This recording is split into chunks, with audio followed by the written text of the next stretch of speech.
5. põlvkonna S-klassi saab täna kätte juba 4000 euroga. Seda ei ole eriti palju, see on umbes sama, mis paar karpi mune ja pakk piima Selveris või eelmise kuu elektriarve. Seega see auto ei ole kallis, aga selle rahast saad väga hea aparaadi, millega kulgeda või viib ta su rahakoti ikkagi tühjaks. Ehk siis vaatame järgi, kuidas ta sõidab, mis varustus siin peal on ja kuidas ta vastu peab.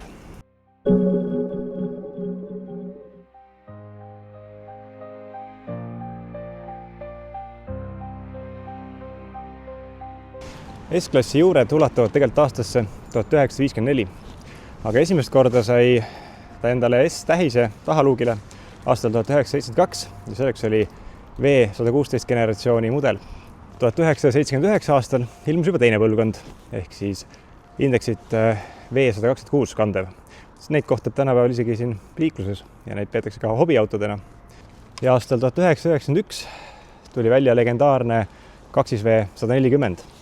Sellega sõidutati ka muuseas meie taasiseseisvunud Eesti esimest presidenti ehk Lennart Meri. See oli mõnusalt üle inseneeritud auto, kestis hästi, pidas suurepäraselt vastu ja ta oli massiivne, ta oli lihtsalt meeletult suur auto. Aga aastal 1997 välja tulnud 4. generatsioon ehk 2V220 oli suhteliselt õnnetu. Ta oli küll väga ilus, ka tipptasemel tehnoloogiat täis, kuid paraku töökindlus oli see, mis soovi täitis, sest et Mercedes otsustas, et tuleks pisut kulusi kärpida. Seega seal oli palju probleeme nii mootoritega, õhkvedrustusega eelkõige ja loomulikult roostetas ta ikkagi hullu moodi ja roostetab tänaseni. Nii et neid autosid näete, siis need on ikkagi valdavalt roostes. Ja siis 2005 aastal tuli välja 5. põlvkond ehk 2V221. Seda võib pidada küllaltki õnnestunud mudeliks. Siin on töökindluses tehtud päris suur samm edasi. Mercedes tegi juhtkonnas väikse vahetuse. Igasugune kulude kokkuhoid oli siuke teema, mis tõmmati laualt maha. Nii et siia pandi korralik tehnika sisse, korralikud materjalid seal ongi. Ja ta peaks nagu kestma. Aga tänaseks on ta juba siiski ikkagi ju pea 20 aastat vana auto. Kuid selliseid roostemuresi ja tehnikamuresi näeb vähe ja ära vajunud ehk alla vajunud õhkvedrustusega autosid tänava servas on ka suhteliselt vähe.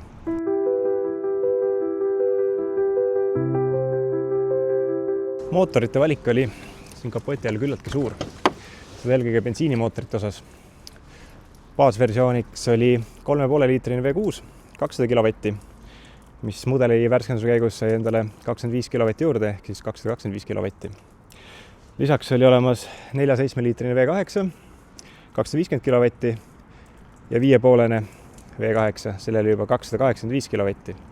Aga sellest kõigest vähe oli, see oli ka olemas veel 5,5 V12 mootor, millel oli juba 380 kilovatti. Kui aga need numbrid tundusid sulle kuidagi väiksed, siis loomulikult aitas ka AMG kogu seda pidu siin parandada. Ehk siis S63 AMG sai endale 6,2 liitrise V8 ja S65 AMG 6 liitrise V12 mootori, millel oli juba 450 kilovatti. Seda on päris palju. 2009 aastal toimunud mudeliuuenduse käigus värskendati ka pisut mootoreid. Varasem 5,5 liitrine vabalt hingav V8 bensiinimootor asendus 4,7 liitrise biturboga. Sellel oli juba 320 kilovatti ja see astub edasi nagu loom. Ühtlasi modifitseeriti ka AMG mootoreid. S63 oma läks pisut kubaturilt väiksemaks, kuid võimsust tuli juurde ja S65 jäi endiselt 6 liitriseks, aga jõuvaru kasvas veel mehisemaks. Diiselmootorite valik oli muidugi pisut tagasihoidlikum. Baasmudelil oli 3 liitrine V6, algselt 173 kilovatti ja siis mudeli värskenduse käigus täiustati mootorit ja selle lisandus hobujõudu juurde kokku 190 kilovatti. Ja siis oli valikus ka 4 liitrine V8. Seda nii väga ei kiideta. Võimsust oli rohkem loomulikult, aga töökindlus mitte niivõrd hea. Ning selle tootmine lõpetati 2010 aastal ära.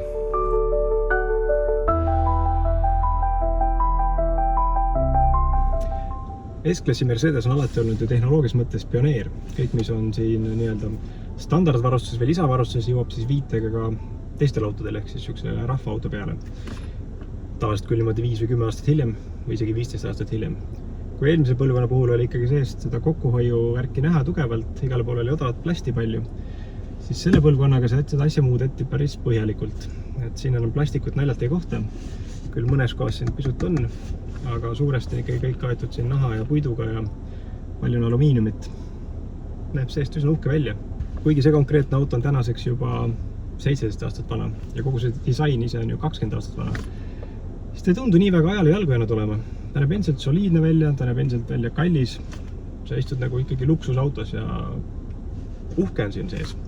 Okei, see ekraan on muidugi aastast noa laev tänaseks ja selle juhtimine käib läbi selle rulliku, mis siin keskel on, et see kasutajaliides on näha, et ei ole väga moodne enam, et väga suhteliselt lihtne ja lihtsa ülesehitusega. Lisaks muidugi tagurduskaamera pilt sellest ajast, kui tagurduskaamera pilt oli kehvavõitu. Kliimasüsteemi juhtimine käib läbi siis siin keskkonsoolil olevat ilusat alumiiniumist nuppude. Tõesti päris kena disainiga, et ei ole niisugust plastikut või muud sodi, et niisugune uhke vajutad peale, need tunduvad niisugused kvaliteetsed kohe ja tugevad. Ja samamoodi käib istmete juhtimine siis siit uksepoltri pealt, mis minu meelest on hästi niisugune mõnus ja loogiline asukoht, selles mõttes, et sa näed, mida sa liigutad. Ja siis ka istmesoojenduse vendi nupud on siia kolinud, et need muidugi on valdavalt lisavarustuse all, et tegelikult said ju see S-Mersud ka ilma istmesoojenduseta tellida poest. Mis muidugi mulle endale selle S-klassi juures väga meeldib, on need istmed. Meeletult pehmed ja meeletult mugavad ja elektriliselt 16 suunas liigutatavad. Ja lisaraha eest said juurde tellida veel uhkemad multikontuursed istmed. Kes pole varasemalt Mersuga sõitnud, siis see kangimajandus on natuke alguses segane. Kõik kojamehed, asjad käivad sama kangi otsast, kui suuna tuled, et keerad seda kangi otsa ja siis lähed kojameed peale. Siin paremal pool, kus tavaliselt on siis kojameeste kang, siis Mersu on pannud siia selle käiguvalitse. Siis minu meelest on üliloogiline koht, seda on ülimugav kasutada. Lihtsalt käik sisse, minekut. Mis mulle Mersude juures kogu aeg meeldinud on püsikiirushoidja lahendus. Kui enam autodel on ta siin nuppudena rooli peal, siis Mersudel on kang ja seda on ülilihtne kasutada. Ja rooli soojendus on huvitav koha peal ära peidetud. Nimelt luksusautos keegi ju käsitsi ometi rooli kõrgust ja kaugust ei reguleeri. Selle jaoks on eraldi kang. Ja sama kangi otsa, kus rooli timmid, on peidetud rooli soojenduse nupp. Siin kuskil ei ole keeratatavat niisugust helitugevuse nuppu. Siin on hoopis see rullikuna siin keskel. Seda algus on nagu, ta on esiteks silmalt ära, sa ei näe teda kohe. Ja siin selle keskmise jublaka taga peidus. Ja käppa saad, siis ta on mugav. Kuigi jah, ta vajab natuke harjumist. Üks asi, millest on kahju, siin on küll handsfree olemas, aga muusikat edastada ei saa. Ja isegi peale facelifti, ehk siis 2009 ülesmudelitel, ei saa endiselt telefonist muusikat otse striimida siia sisse. Kaabli otsas muidugi saab, aga kes tänapäeval kaabliga siin mässab. Kokku see nupumeri on niisugune soliidne. Nende arvuga ei ole üle pingutatud ja samas ei ole neid puudu ka kuskilt otsast. Nii et kõik vajalik on ilusti nuppude all. Ja siuke, mida sa sõidu pealt kiirelt otsima pea, siis see on ilusti viidud menüüdesse, et mis on loogiline ja mugav kasutada. Aga jah, hei, nägus on see S-klass seest. Vanust on palju, siiski kulumisjälgi on suhteliselt vähe, arvestades selle konkreetse auto läbisõitu kas või siis ta ei paista vana ja väsinud seest. See on siukse korraliku, kalli luksusauto võlu, et materjalid on korralikud, tugevad ja vastupidavad. S-Mersu on eelkõige mõeldud ikkagi sõidutamiseks, ehk siis suured tähtsad ässad ja bossid saaks siin taga istuda. Istun täitsa mõnus, tahtsin nupuga endas asendit sobivamaks liigutada. Ja see konkreetne pika kerega variant, ehk siin jalaruumi täitsa mõnusalt, kuid kui on see tavaline lühikese kereversiooniga auto, siis tegelikult väga hästi seal ei ole. Kui mul see istme praegu siin mõnusalt paika, siis väga palju see põlveruumi ei jää. Et näiteks kas või Škoda Superbis on tegelikult jalaruumi märgatavalt rohkem. Aga kuna istmed on nii paksud, siis ega siin ei saagi seda ruumi palju jääda. Mõnus on siin taga. Eriti kui lased natuke ennast pikali ja liige mind pooga palun.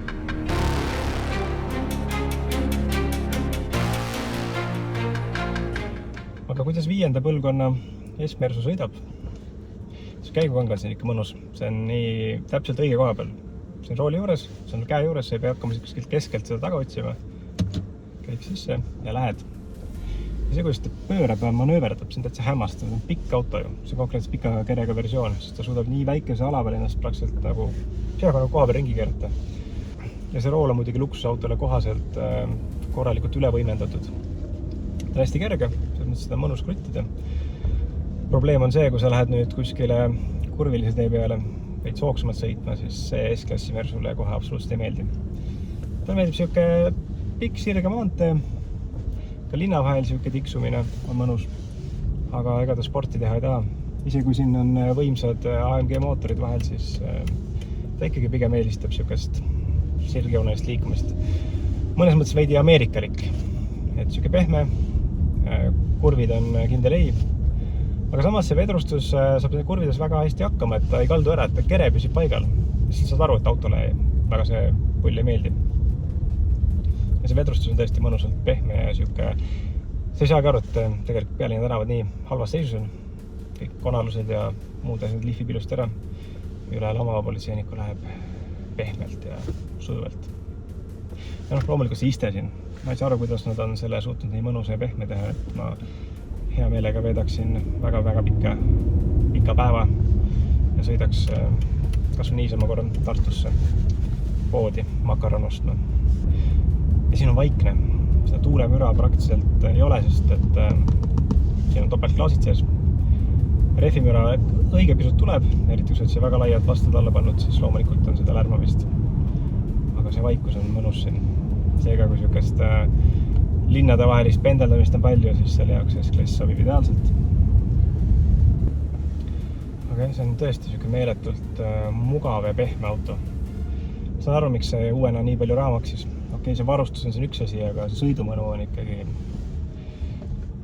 Kui sa võtad konkurendid nüüd, siis tegelikult Lexus LS sõidab umbes sama sujuvalt, sama pehmelt. Aga 7 on juba sportlikum natukene. A8 on palju jäigem. Ja natuke Jaguar XJ vaadata siukest nišikaupa, siis on ka väga-väga jäik auto. Nendest kindlasti on S kõige pehmem, kõige mugavam ja siuke mõnus sõita. Ta muidugi selles mõttes juhile ei paku sellist erilist dünaamikat või hullamist, et kuigi mootorid on siin kohati väga võimsad, siis see vedrustus ikkagi on pehme. Natuke nagu Ameerika, aga siuke mitte ledi, vaid siuke pehme. Kuigi see auto on tänaseks ju praktiliselt 20 aastat vana, siis sellega on endiselt väga palju parem sõita kui enamuse uute autodega. Tehti korralikke asju, korralikke aparaate. Ja kui sa mõtled, kui vähe need tänapäeval maksavad, siis selle rahast saad ikkagi nagu siukse ikka tõsiselt mõnusa elamuse. Omaette küsimus muidugi, kuidas need kulunumbrid siin juures on ja kui hästi seda vastu peab. Sest kui autost ise odavalt kätte, siis selle ülalpidamine ei pruugi alati nii soodne ja meeldiv rahakotil olla. Aga seda me uurimegi töökojast, mis vana S-klassi ülalpidamine tegelikult maksab ja millised probleemid selle autoga kaasa tulevad. Või äkki ei tule? Küll tulevad kõikide vanade luksusautodega tulevad probleemid kaasa, nii et see on siuke paratamatus.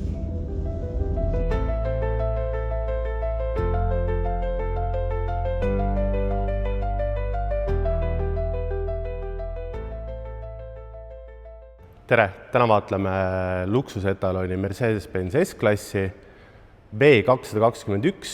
Võrreldes eelmise põlvkonna S-klassiga on siin tehtud tugevat tööd roostikindlusega. Kasutusel on palju alumiiniumkeredetaile. Kuigi soovitame siiski üle vaadata paar peamist kohta. Esimene koht, kus kohas võivad tekkida roostealged, on taga koopa ääred, kus kivitäketega võivad algust saada esimesed rooste probleemid. Soovitame kindlasti ka üle kontrollida küljekarbid ja põhjalt. Mõningad probleemid võivad olla ka katuseluugiga. Katuseluuk võib viliseda, tihendid võivad vett immitseda ja katuseluugi mootor võib teha häält, et see on ka kindlasti oluline ära kontrollida, lasta katuseluuk lahti, kuulata, kas mootor teeb seal mingisugust kummalist häält ja kas ta üldse avaneb korralikult. Panoraamkatusega on olnud vähem probleeme kui siis tavapärase katuseluugiga. Kuigi elektroonika poolest on antud mudeli põlvkond suhteliselt töökindel, siis teatud probleeme võib esineda radarite, pimenurgaanduritega, mis on pärast üsnagi kulukas vahetada. S-klass on äärmiselt kvaliteetselt kokku pandud. enne facelifti võivad esineda niisugused probleemid, kus kohas istmenahad vajuvad ära ja lähevad lohku. Keskkonsooli käetugi ja ka küljepolstril olevad tõmbavad nii-öelda lokki. On esinenud ka probleeme ventilatsiooniga, ventilatsioonimootor võib lakata töötamast. Mingitel puhkudel on suudetud seda ka kõrgsurve õhuga puhastades tööle uuesti saada. Tähelepanu vajavad ka ukse lukustusnupud, mis mingitel puhkudel võivad jääda alla asendisse ja ennast autost välja aidata saab ainult siis aken alla lastes. Kui ka akendega on olnud probleeme, et aknatõstukid ei tööta või lõpetavad töö mingil momendil. Enne facelifti mudelitel esineb ka roolil olevate nuppudega probleeme, kus kohas nad muutuvad selliseks kleepjaks ja kuluvad. Aga need probleemid sai lahendatud tegelikult 2009 tulnud mudeli uuendusega. Diiselmootorite puhul saab välja tuua ühe peamise probleemina õlijahuti lekked, kus tegelikult on vaja vahetada ainult üks väikene tihend, aga selleks, et selle tihendini ja jahutini jõuda, tuleb võtta siit mootori juba poolenisti lahti. Kui diislite puhul saime välja tuua, et üks töökindlamaid versioone on 3-liitrine diisel, siis ka sellel võib esineda seda, kus jäävad õlirõngad kinni ja auto hakkab rohkem õli võtma. Ning diislite puhul esineb ka probleeme EGR-klappidega just nendel masinatel, mis teevad linnas lühikesi sõite. Ka bensiinimootoriga autodel on mõningaid probleeme. Bensiinimootoritel võivad vananenud ja väsinud klapisääre tihendite tõttu samuti kasvada õlikulu. Nende vahetus on paraku väga keeruline ja rahaline väljaminek võib ulatuda 1000 euroni. On esinenud ka sindriseinte kulumist, mille tõttu mootor töötab ebaühtlaselt. Selle vastu paraku head rohtu ei ole ning lugu lõpeb mootori vahetusega. Samuti pole ka ebatavalised, kus mootori kett venib ja sellest annab märku suurem müra külmkäivitusel. Bensiinimootorite puhul on esinenud ka kütusepaagi läbi roostetamist ja uue paagi leidmine on üsna suur peavalu. Ühe probleemini saab ka välja tuua klaasipesuvedeliku süsteemi, kus kohas klaasipesuvedeliku torustik võib hakata lekkima ja tuleb siia mootoriruumi. Vahetust on vajanud ka sisemised mootorid. S-klassil on 2 akut, üks on mootori käivitamiseks ja teine on siis elektroonika töös hoidmiseks. Kui see elektroonika töös hoidmise aku tühjeneb, siis hakkab viskama erinevaid elektroonika anomaaliaid ja errorid sisse, siis tasuks tegelikult see aku ilusti korralikult täis laadida ja võib-olla juba see päästab päeva. Probleeme võib esineda ka tagurduskaamera juhtmestikuga, mis vanadusega kipub kuluma ja võivad siit need juhtmed puruneda. Lisaks sellele on pagasnikus ka helivõimendi, mis on töölepingu lõpetanud mingitel puhkudel niiskuskahjustuste tõttu. S-klassi sillad peavad päris hästi vastu meie teedel. Vedrustusena oli kasutusel 2 vedrustuse tüüpi, oli Airmatic ja hüdrauliline süsteem. Airmaticul on esinenud probleem ja esineb probleem kompressoriga. Et seda ennetada, tasuks vaadata õhu pealevoolu, et need torud võivad minna ajaga rabedaks ja võivad tekkida augud, kus ta saab lisaõhku peale. Seda tuleks hooldada ja need süsteemid üle vaadata, hoolduse käigus ka vahetada õhufilter, mis on antud süsteemi sees. Kui Airmaticu süsteemis peaks otsad andma kompressor, siis selle hind on orienteeruvalt 500 eurot. Kui peaks aga tööülesanded lõpetama Airmaticu amort, siis selle tüki hind võib jääda orienteeruvalt kuskil 1000 euro juurde pluss tööraha. S-klassil oli kasutusel 2 tüüpi automaatkäigukaste. S600 ja S65 oma suure väände tõttu kasutasid 5-käigulist automaatkasti. Teistel mudelitel oli 7-käiguline automaat. Korraline õlivahetus 60 000 kilomeetri tagant tagab kastile pikaealisuse. On olnud mõningaid probleeme kasti kontaktplaatidega, aga muul juhul on kast üsnagi töökindel. Probleeme on esinenud ka käsipiduri mootoriga, mis mingi aja pärast võib oma töölepingu lõpetada. et vältida loteriid auto ostul, soovitame kindlasti sõidukeid kontrollida.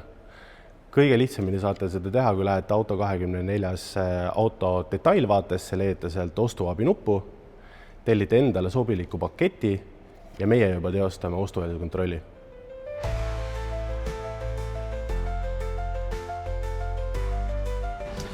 Niisiis, kas 5. põlvkonna S-klassi tasuks osta? No tegelikult sa saad selle rahast ikkagi väga palju autot.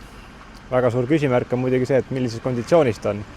Seega, enne kui S-i ostad, siis lase ta põhjalikult üle kontrollida ja läbi vaadata, et siin mingit halba üllatust ei tuleks, sest et teinekord võib remontimine minna maksma sama palju, kui auto ise maksis. Aga millise mootori peaks siia kapoti alla valima? Nagu sa soovid ökonoomselt sõita, siis 3-liitrine diisel on ikkagi kindla peale minek ja sellel on ka väga hea järelturg. Bensiinimootoritest tasuks eelistada V8-id, sest nende dünaamika on oluliselt parem kui V6 näiteks ja samas kütusekulu on suhteliselt sama. Ja no muidugi rahakott võimaldab, siis need AMG variandid on ägedad. Kuid ilmselt mootorist jätku olulisem on autos tegelik seisukord, et tähtsin, et oleks korras, sest et S-klassi parandamine võib olla väga kallis. Aga kui S-Mersu pole päris sinu rida, samas luksust tahaks, siis millised on veel alternatiivid turu peal? No loomulikult 7. seeria BMW, siis F01 indeksiga, mida hakati tegema aastal 2009. Ja nende hinnad algavad juba umbes 7000 euro juurest ja valik on päris suur, järelturul on üle 40 auto. Küll aga on 7. seerial töökindlus natuke kasin ja tõenäoliselt on väga palju käest ära lastud eksemplari müügis. 7. seeria on loomulikult oluliselt sportlikum. Ta näeb välja võib-olla pisut agressiivsem, mitte nii pehme nagu S-klass ja sõidudünaamikat pakub juhile oluliselt rohkem. Lisaks on loomulikult valikus ka Audi A8. Selle plussiks on pidev nelikvedu ja alumiiniumist keremis ei lähe rooste. Paraku võib-olla ta ei näe kõige põnevam välja ja ei tundu sama luksuslikku näiteks 7. seeria või S-klass. Aga sellepärast sõiduomadus on päris head ja ta on sellest valikust tõenäoliselt kõige jäigem. Aga kui tahta väga töökindlat luksusautot, siis tasub vaadata muidugi jaapanlaste poole. Siis on valikus Lexus LS. Peab hästi vastu, sõidab sama pehmelt ja mugavalt nagu S-klass. Häda on selles, et pole diiselmootorid valikus ja järelturul on neid ainult käputäis, ehk siis 4-5 autot võib olla. Ja kahjuks ta näeb pagan igav välja, kuigi väga hea auto. Kuid kokkuvõtvalt, kas 5. põlvkonna S-klass väärib ostmist? No kui sul on ikkagi luksusautot vaja, eelarve on natuke tagasihoidlikum, et päris uut ei jaksa osta, siis selle rahast saad tegelikult väga palju autot, millega on palju mõnusam sõita kui enamus päris uute autodega. Aga kindlasti tasub korralikult põhjalikult kontrollida, et ostuga alt ei lähe, sest et potentsiaalsed remondiarved võivad olla päris üüratud. Seega, kui leiad korraliku eksemplari, miks ka mitte? Sõita on ju temaga väga mõnus.